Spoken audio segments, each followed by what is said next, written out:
dice que la creencia y la magia siempre ha estado ligada al poder. Y desde el inicio de los tiempos, los hombres han luchado por el poder en todas las sociedades, en todos los partidos. Se han creado revoluciones, se han hecho revueltas. Y se dice que muchos de los líderes han estado vinculados con las creencias del oscuro, con las creencias en la brujería. Bienvenidos a nuestro especial en Más Allá de Brujería y Política.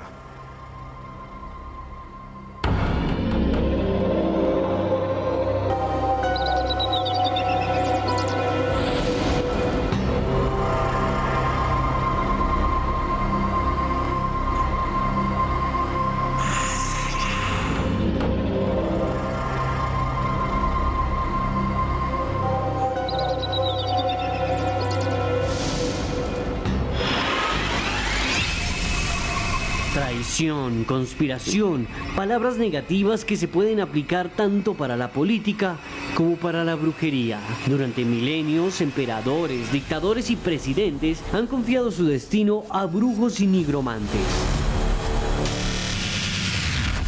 En la antigüedad, reyes y gobernantes griegos consultaban frecuentemente a los oráculos, quienes leían sus destinos. Santones y sanadores como Grigori Yefimовich, mejor conocido como Rasputín, quien logró infiltrarse a tal grado en la familia real rusa que terminó siendo asesinado por miembros de la corona el 30 de diciembre de 1916.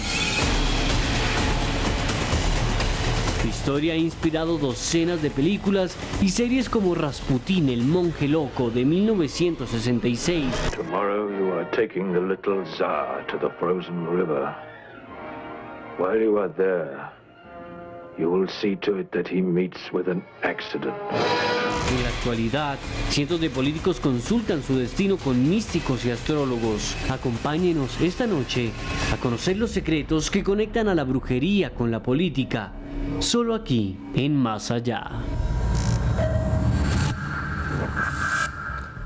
Política y creencias mágicas, poder y brujería. No sé qué tanto piensen ustedes que esto es posible, pero lo que vamos a ver esta noche nos va a hacer pensar que tal vez esté más cerca de nosotros que lo que imaginamos y que muchas veces nuestro destino es llevado por personas que están más cercanas a las creencias y a los ritos que lo imaginamos.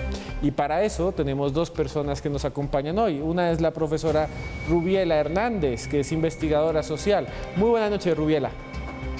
Esteban, muy buenas noches, ¿cómo estás? Un gusto, como siempre, acompañarnos de aquí pues, para tratar estos temas que son tan interesantes. Rubiela, estas historias entre la política y la brujería parecen a veces parte de ficciones, pero en realidad sí hay unos vínculos muy fuertes desde el inicio de los tiempos.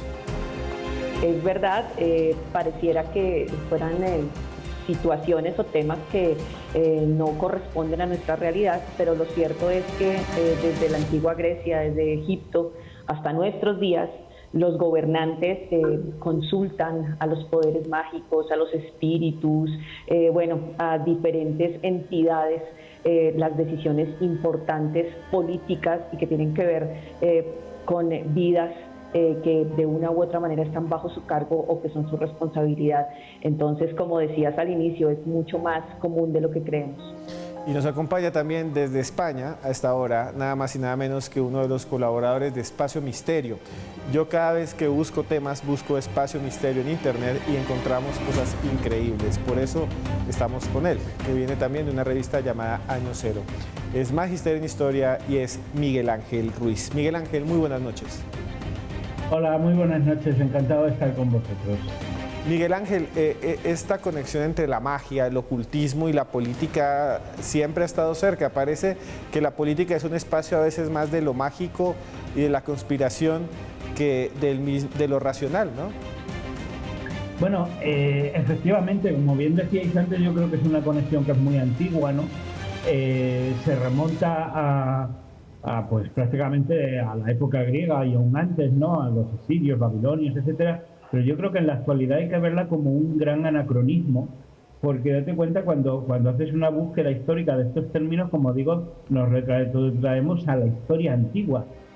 La gran pregunta es por qué sigue existiendo este tipo de cosas en pleno siglo XXI. Y entonces yo creo que aquí habría que hablar de distinguir entre dos grandes tipos de política. Una que es la política que nosotros vemos, la política que percibe el ciudadano, la política que de alguna manera se cuenta en general en los medios de comunicación, que es una política formal, pero luego también una política, una real política, una política profunda, en el sentido de que está oculta a los medios a los ciudadanos, o una intrapolítica, que son efectivamente aquellas relaciones formales, aquellas relaciones de facto que se producen entre determinadas personas que tienen un gran poder de persuasión y al mismo tiempo unos líderes que, como vemos, parece que están muchas veces más preocupados por lo que puedan ser esas influencias invisibles del más allá, que por muchas veces quizás los grandes problemas que aquejan a su pueblo. Y Miguel Ángel y Rubiela, los invito a ver esta nota en la cual vamos a explorar precisamente esos vínculos en el pasado, en la historia, que se daban, por ejemplo, en Grecia con lo mágico, con los oráculos. Desde el inicio de los tiempos, la humanidad ha querido conocer su futuro. Guerreros y príncipes griegos solían visitar los antiguos oráculos con el fin de conocer su destino. De todos estos lugares, el oráculo más importante fue el de Delfos, situado en un gran recinto, consagrado al dios Apolo, ubicado en el valle de Pleisto, junto al monte Parnaso. El templo de Delfos fue el más consultado de la antigua Grecia. La leyenda y la mitología cuentan que en sus alrededores se reunían las musas, diosas menores del canto y la poesía, junto con las ninfas de las fuentes llamadas náyades. Hasta allí llegaban personas de todo el mundo occidental a consultar a estas profetisas. Un lugar que para muchos de los arqueólogos modernos estaba atiborrado de gases tóxicos que producían severas alucinaciones a los visitantes. ¿Se puede ver el futuro? ¿Por qué los gobernantes de todos los tiempos buscan ayuda en la magia y la brujería? El oráculo. Y tal vez el oráculo de Delfos, uno de los más inquietantes de todos. Sus ruinas todavía están en Grecia y hasta allí iban príncipes, guerreros y personas del común. En los mitos griegos el oráculo es infalible. Rubiela Hernández, ¿por qué esa necesidad o cómo en el mundo antiguo también existía esa conexión con la magia, ¿no? Con la posibilidad de conectarse con el futuro a través de videntes, por ejemplo?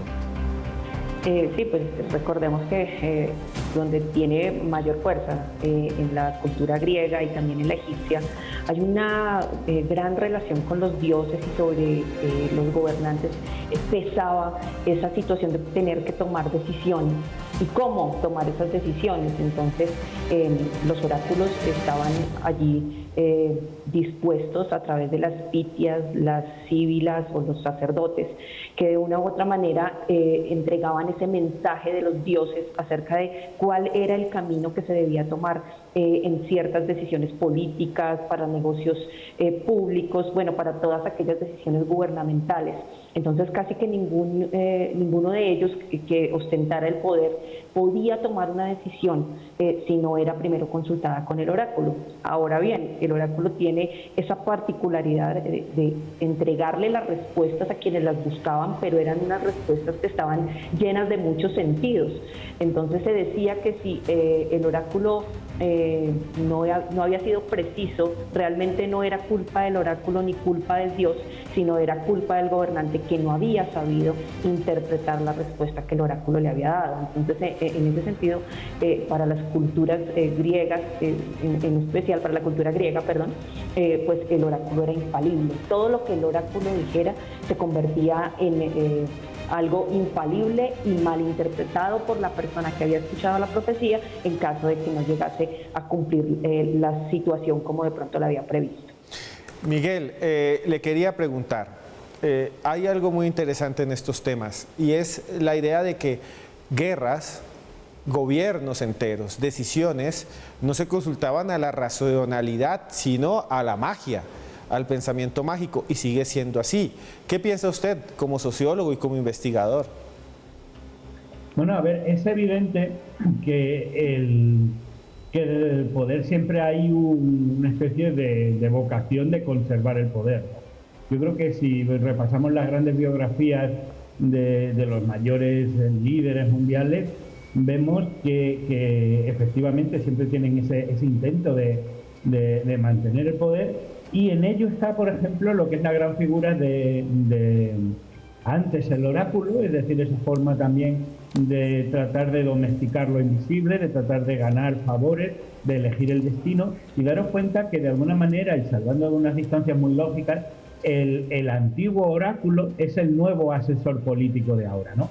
Quizás lo más llamativo en ese sentido sea en un mundo en el que hemos ido sustituyendo la fe y la razón, vemos cómo, de alguna manera lo que ahora es la ciencia política, lo que deberían ser los sondeos, lo que deberían de ser las grandes decisiones de Estado, en algunos casos haya líderes que sigan todavía prefiriendo esta conjura de lo que es el más allá, de lo que es los poderes invisibles, de lo que es lo que no vemos, es decir, lo intangible, para, en cierto modo, tomar decisiones de Estado, ¿no? Yo creo que lo más llamativo es qué tipo de psicología se esconden detrás de estos líderes que, de alguna manera, apuestan por lo invisible. Sí, y ya volvemos porque vamos a ver casos increíbles de un presidente de Colombia que dice que en el Palacio Presidencial le hicieron brujería. Eso es exclusivo aquí de Más Allá. Y también vamos a hablar de otros casos en el mundo. Por ahora los dejamos con esta recomendación. Es un libro que escribió un expresidente de Colombia, Alfonso López Miquelsen, que se llama Los Elegidos. Lo presenta Planeta Editorial y lo envía Tatiana. Muchas gracias a ustedes de Planeta y ya nos vemos, que esto es Más Allá.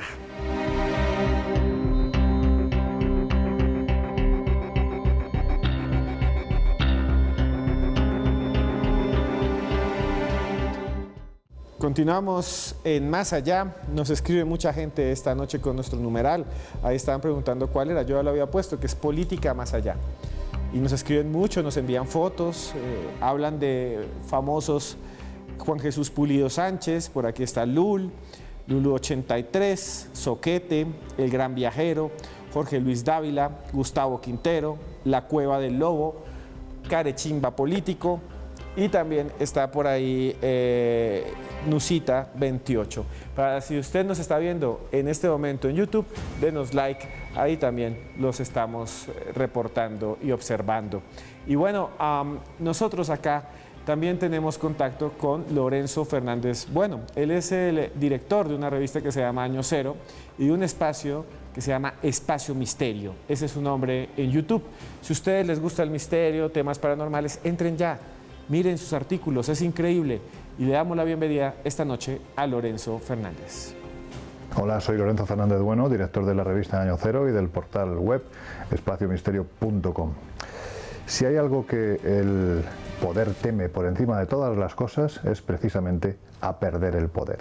Hemos visto cómo a lo largo de la historia, por ejemplo, el régimen nazi intentó hacerse con todo tipo de objetos sagrados. Bien sabido es, se ha contado en este programa, que en el castillo de Wewelsburg, que era la sede de la Orden Negra, de las SS dirigidas por Heinrich Himmler, la segunda persona más importante del régimen nazi, se pretendía crear una especie de templo al poder absoluto. Había una mesa redonda al más puro estilo de los caballeros del rey Arturo, como si fuera una especie de Camelot, y detrás de cada uno de ellos unos nichos en los que pretendían colocar todos esos objetos sagrados que habían ido a buscar en las diferentes expediciones que habían orquestado por todo el mundo.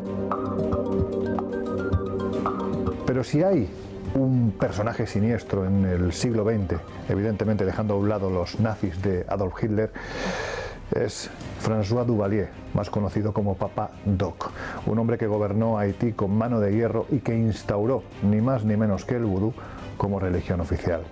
Él se apoyó además en una especie de cuadrilla de maleantes, una policía secreta verdaderamente dura llamada los Tontón Macutes, los hombres del saco, que estaban dirigidos ni más ni menos que por Zacarías Delva, el que por aquel entonces era considerado ni más ni menos que el brujo, por decirlo de alguna forma, el hechicero más salvaje, más sanguinario de la religión vudú de la América de aquel entonces. Su régimen fue un régimen de miedo, de dolor y sobre todo de sometimiento, porque en aquel tiempo, mediante una serie de rituales, detrás de los cuales había elementos químicos que eran utilizados para ello, se transformaba a quien, por decirlo de alguna forma, se portaba mal en zombies que acababan trabajando en los grandes latifundios. El poder en ocasiones tiene precisamente miedo, como decía al principio, a perder el poder. Y eso hace que quienes gobiernan en ocasiones, y hablo de presidentes, hablo de reyes a lo largo de la historia, hablo de todo tipo de gobernantes, finalmente se intenten agarrar a la magia, a la superstición, al misterio, al ritual, precisamente para intentar, bueno, pues de una forma u otra, perpetuarse para siempre. Muchas gracias, Lorenzo, desde su revista Año Cero y también desde espaciomisterio.com. Le quería preguntar rápidamente a Miguel Ángel Ruiz. Hay algo que es una constante, no se quiere soltar el poder, y entonces los nazis, por ejemplo, se reunían alrededor de un montón de doctrinas y creencias que los hacían buscar objetos sagrados. Y tenemos por el otro lado el vudú. Es lo más irracional del mundo, porque uno pensaría que unos tipos como estos no tenían por qué estar buscando un soporte mágico si tenían todo este poder y son creadores de un montón de armas de guerra. Por ejemplo, en el caso de Hitler. ¿Qué piensa usted? Bueno, aquí lo que pasa que lo que hay que definir o diferenciar es como una doble agenda simultánea que lleva al poder. Es decir, estamos hablando de creencias que serían en círculos muy cerrados dentro de lo que serían vamos a decir, las cúpulas de poder, ¿no? En este caso sería Hitler y algunos de los máximos dirigentes de las SS. No es que de alguna manera toda la apertura o toda la confianza de conservar el poder del sistema nazi se centrase solamente en acaparar este tipo de objetos mágicos de poder, como bien ha comentado Lorenzo, sino sería una especie de ideología, vamos a decir hasta cierto punto, secreta de lo que es la gran cúpula del poder. Y curiosamente ese patrón, esa doble agenda, es decir, una por un lado militar, más o menos abierta, más o menos conocida por toda la pirámide, y otra que además es un poco de esotérica, ¿no? Es decir, esotérica en el sentido de oculta hacia adentro de la estructura, es una constante, ¿no? Por ejemplo, de alguna manera vemos también, si queréis luego iremos a Chávez, etcétera, etcétera, como muchas veces son esas grandes, en un ámbito muy restringido, digamos, las creencias más íntimas de los máximos dirigentes y de sus círculos muy cercanos. Rubiela, ¿qué podemos decir de esto? Porque nos cuenta Miguel Ángel que hay una doble agenda. Tal vez no es solo de los nazis, tal vez está en este momento en el mundo entero, ¿no?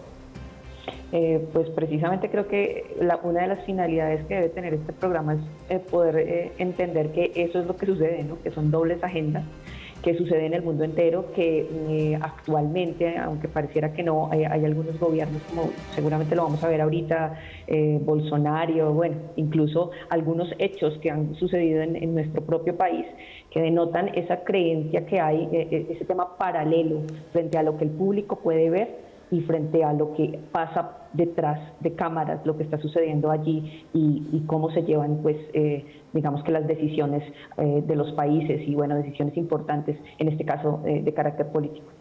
Bueno, nuestro servicio de noticias, nada más y nada menos que Red Más, registró algo que parecía bastante extraño, y es que en el gobierno de Chávez, en Venezuela, en el chavismo, hay una vinculación con el espiritismo. Observen la nota que en ese momento produjeron nuestros periodistas.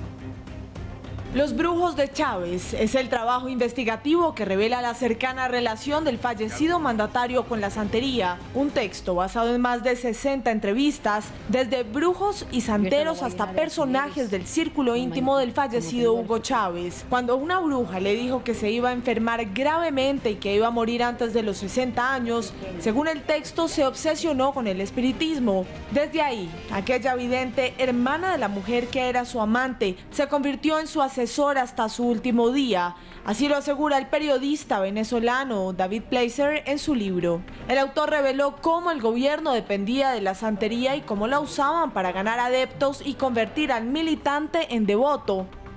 Rodeado de conjuros, amuletos, el uso de la tabla Ouija y santeros, según la publicación todavía se hacen rituales espiritistas en el Palacio de Miraflores. Incluso fue publicada esta carta escrita de puño y letra de Chávez a la clarividente Cristina, quien además de su muerte predijo que en 1987 sería presidente después de estar preso. El capítulo final sostiene que Chávez y Cristina fueron juntos a un río y realizaron un ritual para que su poder fuera eterno, un hechizo que según este libro, brujas venezolanas intentan romper bajo la premisa que la batalla contra el chavismo no es política sino espiritual.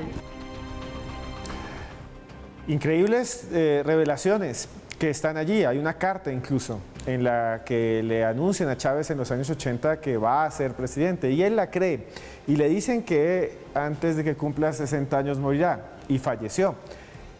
Coincidencias extraordinarias que pueden soportar a la fe o extrañas representaciones de la espiritualidad en la política. ¿Qué piensa Miguel Ángel de todo esto que hemos hablado, de estas cartas, de esta conexión? Bueno, estas conexiones yo lo que creo que reflejan un elemento muy interesante que además yo creo que se replica a lo largo de toda la historia en determinados líderes, que es una, si queréis trascendemos un poco simplemente el aspecto de la brujería, porque solamente sería de alguna manera expresión de este otro rasgo que vamos a hablar, que yo lo que creo es que lo que hay es en determinados elementos un marcado mesianismo, ¿no? Que además lo encontramos yo creo que en grandes líderes o especialmente en dictadores de todo el mundo, ¿no? Aquí lo tuvimos en cierto modo con Adolf Hitler, lo hemos visto con Augusto Pinochet, con Videla, lo vimos por ejemplo con el dictador de la República Dominicana, Rafael Leónidas Trujillo, y lo vemos también en este caso de Chávez como de alguna manera tienen esa tendencia megalómana, esa tendencia entre narcisista y mesiánica, en el que todos, por excepción, son personas que se sienten llamadas hacia un fin mucho más grande que sí mismos, hacia generalmente ser objetivos o ser, vamos a decir, herramientas de Dios o del destino en la tierra para cumplir un gran fin. Yo creo que esa es quizás una de las grandes claves detrás de toda esta conexión con lo invisible que estamos analizando esta noche. ¿Y qué piensa de lo que nos dice Miguel Ángel Rubiela? ¿Qué piensa usted de esta idea de que hay una conexión entre estas personalidades, a veces que rozan la psicopatía, de dictadores y a veces de dirigentes, con lo mágico, ¿no? Con esa búsqueda también de lo espiritual como un soporte? Es una conjunción, como decía Esteban hace un rato, es una casualidad, no lo sé, pero lo cierto es que en el caso Chávez, por ejemplo, hay muchas cosas que convergen y que hacen que el caso sea llamativo. Chávez tenía una obsesión con la santería, en efecto porque le habían hecho esas predicciones, pero también pues porque nace en los llanos orientales de Venezuela. Él dice haberse encontrado con ánimas, haberse encontrado con la Llorona. Bueno, luego empieza esta conexión fuerte con la santería que se hace mucho más fuerte con su amistad con Fidel Castro.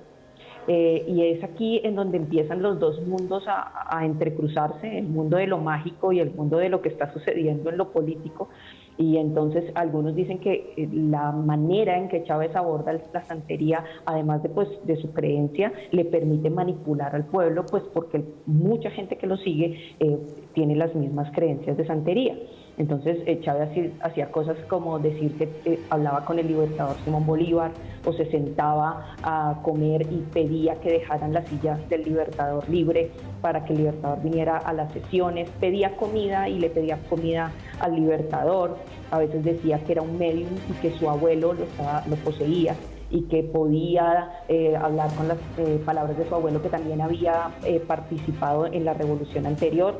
Incluso pues creo que sabemos en el momento en que Chávez manda a desenterrar al libertador Simón Bolívar, y lo que se dice en la investigación de la que vimos ahora en el video, es que él aprovechó ese desenterrarlo para hacer un rito palero, que es un rito de la santería cubana, y para tener comunicación directa con el libertador Simón Bolívar. Pero pues bien, lo que se dice también es que fue una manera de hacer teatro y de desviar la atención de la situación política, que realmente era bastante difícil en este momento en Venezuela, y bueno, pues que todos conocemos que se puso mucho más difícil después. Se dice también que Fidel Castro, pues santero, le aconsejó qué personas deberían estar en el gobierno y que pues eran espías para Cuba. Esto lo trata la investigación, y que incluso el tema de que Nicolás Maduro esté en este momento en el poder fue una recomendación directa del presidente Chávez a través de la santería, y pues que en el Palacio de Miraflores se hacían rituales, se siguen haciendo rituales de santería, y que los creyentes dicen que hoy día es Chávez el que se les aparece cuando hacen rituales de santería y lo convocan. Entonces, como nos damos cuenta, sí tiene mucho de mesiánico, de conservar el poder incluso después de la muerte, y de pues manipular al pueblo de alguna manera, de mover sus creencias, moverlos a través de sus creencias. Bueno, ya venimos con la opinión de Miguel Ángel. Por ahora nos vamos a comerciales. Les dejamos este libro como recomendación. Se llama El aliento de los dioses, de Brendan Sanderson. No lo envía la editorial Penguin Random House. No lo envía la señorita Natalia Jerez y también Estefanía, su jefe de prensa. A ella, a Bender y a su padre, un saludo grandísimo. Ya volvemos porque esto es Más Allá.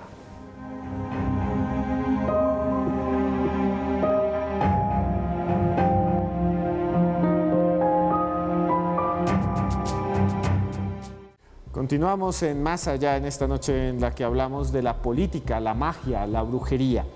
Escribe Magno Emperador, escribe también Vic Tralk, no sé si lo leí bien, Iván Ojeda, Jenny Garzón, a Jenny Garzón un abrazo, Mario Cabrera, por acá está, Mario Cabrera hace rato, Luisa Martínez, está por acá Dixon Giraldo, está Rafael Bermedo, Pedro de Lombana, Vidal Arturo, bueno, hay muchísima gente, FJ Crespo, a todos ustedes muchas gracias, también a el señor Gerardo Gutiérrez, que nos escribe desde Ecuador, a todos los que nos escriben en todos los lugares de Latinoamérica, México, Nicaragua, Venezuela, y ahí estaba viendo a alguien de Bolivia. Pero bueno, a mí me pueden buscar como @cruzescribiente, tanto en Twitter como en Instagram. Hace un tiempo tuvimos la oportunidad de entrevistar a Ernesto Samper, expresidente de Colombia. Fuimos hasta su oficina porque encontramos unos documentos históricos publicados por la revista Semana y otros periódicos en el que decían que él había sido testigo de que en el Palacio Presidencial de Colombia había habido brujería y rituales de brujería. Y esta fue la historia que nos contó.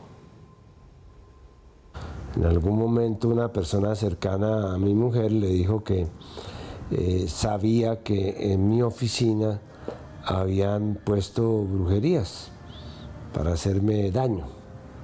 Yo no creo mucho en eso, pero bueno, entonces mi mujer dijo que qué se podía hacer, y trajeron de fuera de Bogotá una persona que encontraba las brujerías con una especie de alambrito que iba indicando dónde estaban seguramente las ondas negativas que emitían las brujerías. Y entonces ella dijo, uy, el reloj del presidente es terrible, ahí hay unos maleficios terribles.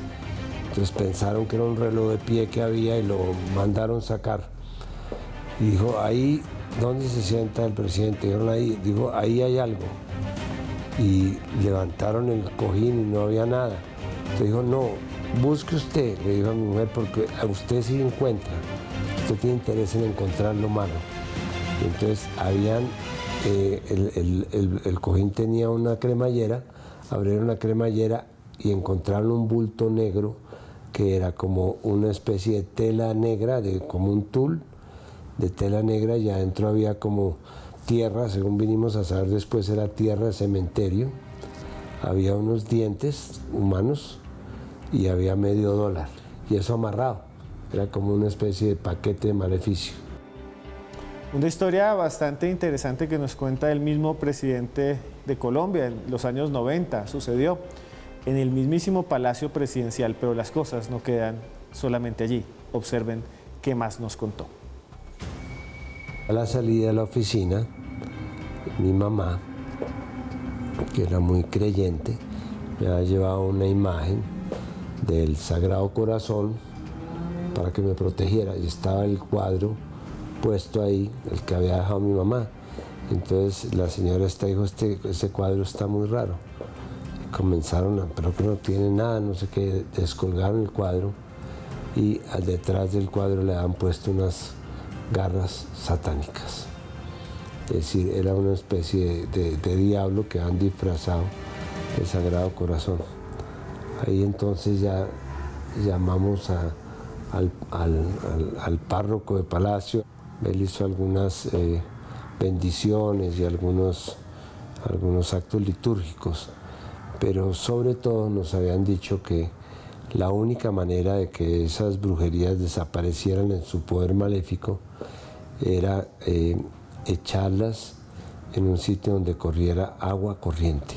Entonces la llevaron mi mujer y mi hermano. Yo de todo esto me vine a enterar después.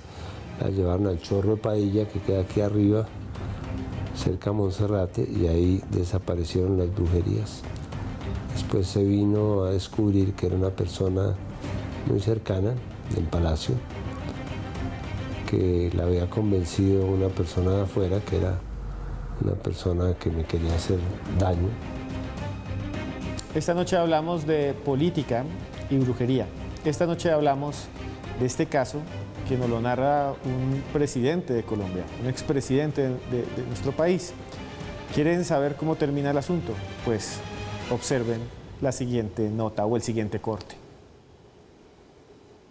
Esto tiene un epílogo muy complicado, y es que el reloj al cual se estaba refiriendo esta señora no era el reloj de pie que había grande, con mueble y todo en mi despacho, sino era el reloj que yo utilizaba todos los días. Y esto vinimos a descubrir que formaba parte de la cadena de maleficios, y esto no lo he contado, porque ya cuando estaba en España, después de la presidencia, yo sí notaba que el reloj que tenía, que no era un reloj fino, pero más o menos, pues no era un reloj pues, de precio exorbitante, se le comía la pila muy rápido. Entonces lo mandé a arreglar, y en el sitio donde lo fueron a arreglar, le dijeron a la persona que yo envié, le dijeron, ¿quién es el dueño de este reloj? Dijo, ¿por qué? Dijo, porque le han instalado dentro del mecanismo, era como una laminita con unas inscripciones, como en una letra que no era una letra conocida, eran como letras antiguas. Y entonces mandamos a analizar lo que decía la laminita, que estaba por dentro, repito, y decía muerte, sangre y terror. Era como una maldición que me habían puesto en el reloj. Una maldición que aparece en el reloj de un expresidente. Un expresidente a quien le dijo supuestamente una vidente, según él mismo, que había una maldición en un reloj del Palacio Presidencial. Buscaron en todos los relojes y no la encontraron. Y apareció después, nada más y menos que en España, cuando se le dañó varios años después. No sé qué pensar. ¿Qué piensa de esto Rubiela Hernández? Bueno, aquí está la cultura colombiana viva en términos de lo que se supone es lo que hace daño en brujería, la tierra de cementerio, los cabellos humanos, bueno, ese tipo de cosas que son, digamos, entre comillas, comunes en los rituales de brujería. Y toda la sevicia que seguramente querían... y todo el mal que le deseaban al expresidente, obviamente pues todos sabemos que es un cargo de mucho poder y que seguramente detrás de eso habían muchas cosas. Hay una cosa allí y es que algunos testimonios dicen que la persona que le hizo la brujería era muy cercana a la monita retrechera, y recordemos que esto se dio en el momento del proceso 8000 y bueno, toda esta situación que fue bastante álgida para el país. Entonces, pues no es más sino la muestra de cómo en Colombia, incluso en estas esferas, todavía el tema de la brujería está vigente, igual que en muchos países de América Latina. Y bueno, y todos aquellos, de una u otra manera, la relación del hombre con la magia permanece sobre el paso del tiempo. Aquí hay una historia muy, muy interesante, Miguel Ángel, y es lo que nos dice Rubiela. Nos dice que hay cosas interesantísimas como las creencias latinoamericanas y mundiales de la magia, pero también objetos malditos. Es muy interesante el tema. ¿Qué piensa usted?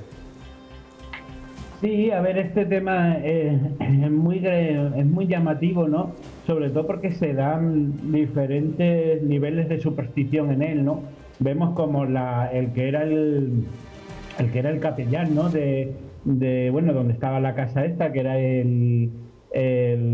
la casa de Nariño, creo que se llama, ¿no? Y resulta que el que hizo el oficio, el que hizo el exorcismo, que era un capellán que se llamaba Guillermo Melguizo, hizo una especie de exorcismo, y cuando ellos, Ernesto Samper y su mujer y tal, hablan con eso, son otros brujos los que los dicen que los exorcismos no valen en estos casos, que hay que aplicar la magia porque solo la magia es capaz de detener a la magia, ¿no? A mí eso me parece tremendamente curioso, ¿no? Como ese tipo de supersticiones se articulan, ¿no? Y daros cuenta, un jefe de Estado de alguna manera sorprendido por este tipo de cosas y cómo rápidamente empiezan a tratar de indagar en el problema, y son otras soluciones mágicas un poco la respuesta al enigma, ¿no? De hecho, una de las cosas, de las muchísimas cosas que se llegaron a hablar de este tema, era que ese tipo de hechizo, que es el que se encontró,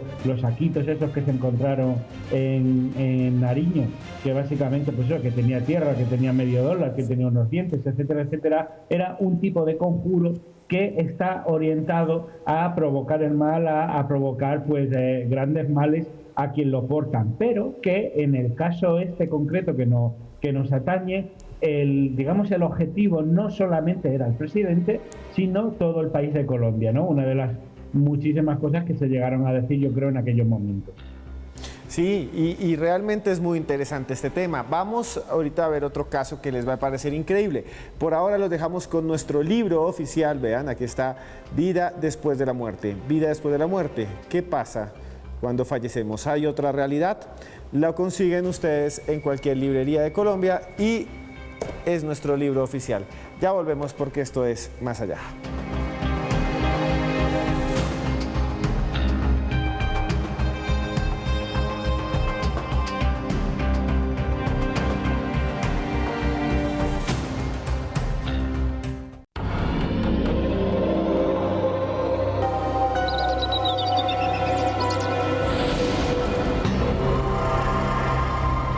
Continuamos en Más Allá, en esta noche en la que hablamos de política y brujería. Nos escriben de muchos lugares del mundo. Vea, estoy aterrado, de China, de Macao, la familia Bermejo, la familia Mejía de México, que dice que no se pierde el programa. Por YouTube nos escriben desde Chile, desde Temuco, a todos los queremos muchísimo.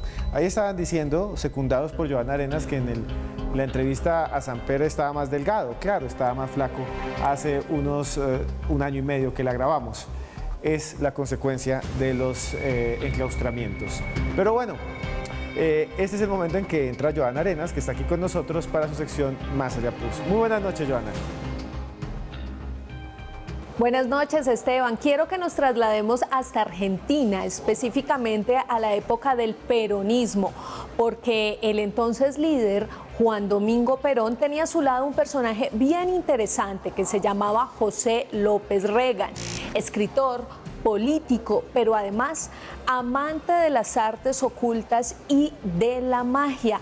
Era apodado el Brujo, y la esposa del entonces líder, Isabel Martínez Perón, lo llevó a su casa como su mayordomo y hombre de confianza. Llegó a ocupar un lugar tan importante dentro de la familia que decidía las llamadas, las visitas y las cartas que le llegaban al presidente.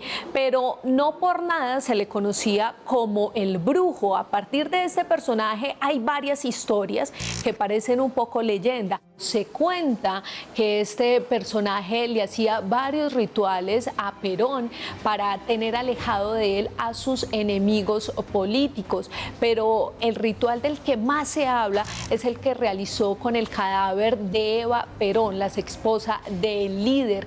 Cuando lo embalsamaron y los militares lo entregaron, este señor hizo todo un ritual para que el espíritu y el carisma que había tenido Eva Perón, pues supuestamente quedara impregnado en la nueva esposa, en Isabel Martínez de Perón. ¿Qué tan cierto es esto? Si pasó o no pasó, pues esto es algo que se queda en la incógnita. Y por último, el último dato, y no menos curioso, tiene que ver con la muerte de Perón. Supuestamente, cuando este estaba agonizando, José López decidió hacer un ritual para evitar que su espíritu saliera del cuerpo, para que el líder pudiera vivir otro tiempo más. Por supuesto, no lo logró, pero detrás de este personaje, de este líder político tan importante en América Latina, pues hubo un brujo, hubo magia, hubo rituales que parecen sacados del más allá. Esteban, no sé si usted conocía más de esta historia, lo invito a que debata con nuestros invitados de hoy y nosotros nos vemos en 8 días con otro Más Allá Plus. Muchas gracias, Joana. Realmente son datos increíbles los que nos trae. Es una historia que conocía, pero no conocía tantos detalles. Y quería preguntarle hoy a Miguel Ángel, que está en España, Rasputín, el brujo de Perón, también hay unos sujetos muy oscuros, ¿no? Unos sujetos que se posicionan ahí, ¿no? Como unos personajes que salen de un momento a otro y que llegan a tener mucho poder, parece de la nada, ¿no? Sí, es que yo creo que es un análisis, un paralelismo muy bien visto. Para mí, salvando las distancias, por supuesto, hay un paralelismo inmenso entre Rasputín y entre José López Reagan, ¿no? En el caso de José López Reagan, básicamente es una persona que venía de unos orígenes humildes, es alguien que trabajó de muchas cosas, pero era una persona que ya desde muy pequeño tenía ciertos intereses por lo espiritual, por lo místico, y era una persona que antes de alguna manera de su terrible de su gran ascenso al poder, era una persona que había publicado libros sobre magia, ¿no? Concretamente libros sobre astrología, sobre misticismo, sobre conocimientos ancestrales, lo que se llama la filosofía perenne, ¿no? De otras tradiciones, etcétera. Y una de las cosas que llama a él la atención es que debía de ser una persona con un carisma, pero sobre todo con una inteligencia y una capacidad de manipulación brutal, porque él pasa prácticamente de no ser nadie a ser uno de los mayores asesores dentro de lo que para María Estela Martínez de Perón, ¿no? Aproximadamente en el año 65, que de ellos se conocen porque compartían unas aficiones por el espiritismo, y que finalmente en ese ascenso al poder él llega incluso a ser ministro, a ocupar la cartera de bienestar social en el gobierno de Héctor José Cámpora, o sea, con Perón. Y realmente lo que llama la atención es como alguien con esa psicología y alguien con esos orígenes que prácticamente no tenía ningún tipo de de vinculación inicial acaba absolutamente en la cumbre de este gobierno argentino, ¿no? Eso lo que es curioso, y esa es quizás esa historia que en el fondo casi la vemos reproducida de la misma forma en Rasputín. Sí, y es interesantísimo. Rubiela, ¿qué nos puede decir de esto? Bueno, hay que decir lastimosamente que este señor, José López Rega, fue el fundador de la AAA. La AAA es un grupo paramilitar que se encargó de hacer asesinatos pues de manera reiterativa y tomas y atentados en la Argentina de manera reiterativa. Era tan así el punto de los atentados que la gente decía las 3 de la tarde o que ya viene el atentado de las 3, o sea, ya se habían acostumbrado a esa cantidad de violencia, y pues era tal el poder que él tenía que pues todo el gabinete estaba compuesto de amigos de él, y pues le secundaban estos momentos de terror que dice pon la Argentina. Y hay un dato curioso leyendo acerca de eso, y es que, bueno, en este momento de revolución, en este momento donde la dictadura está pues acabando con las vidas de todos aquellos que se consideraran los opositores, Charly García hace una canción que se llama La canción de Alicia en el país, y hace una referencia puntual a José López Rega. Quisiera leerles el pedacito. Dice: enciende los candiles que los brujos piensan envolver, anularlos el camino. O sea, el pueblo era consciente que la persona que estaba teniendo los destinos del país, que estaba teniendo el poder y que estaba quitándoles la vida, era pues un brujo, alguien que tenía unas creencias bastante arraigadas con situaciones del espiritismo, y que eso le permitió pues quedarse en el poder un buen tiempo. Bueno, muchas gracias a Rubiela, y ya llegamos al final. Le quería decir a Miguel Ángel, gracias por estar aquí. Es muy importante que esté con nosotros. A Espacio Misterio, Año Cero, pueden buscarlo en internet, hay unos artículos increíbles de él. Miguel, muchas gracias. ¿Dónde lo pueden buscar y dónde pueden contactarse con usted, seguirlo en redes sociales? Bueno, pues a mí me pueden ver en mi web, que es deep-politics.com, Deep Politics, o en mi Facebook o Twitter, Miguel Ángel Ruiz. Estaré encantado de atenderles a todos los que tengan alguna duda, y por supuesto agradecer a Rubiola y al programa mi invitación y mi comparecencia aquí esta noche. Muchas gracias, a usted se le quiere mucho desde acá, desde Colombia. Rubiela, gracias por estar esta noche con nosotros. ¿Dónde la consiguen a usted si quieren seguirla, hacerle preguntas? Claro que sí, me encuentran en Twitter y en Instagram como Rubi Investiga. Y pues nada, nos quedamos como siempre con las preguntas, ¿no? ¿Quiénes están en el poder? ¿Quiénes están en el poder? Tal vez no lo sabremos. ¿Y por qué? Nos ocultan tantas cosas que al fin y al cabo a veces están entre los velos de la magia y la hechicería. Con ustedes nos vemos en 8 días. Muchas gracias por estar aquí, y recuerden que entre más lejos andemos, siempre habrá un más allá.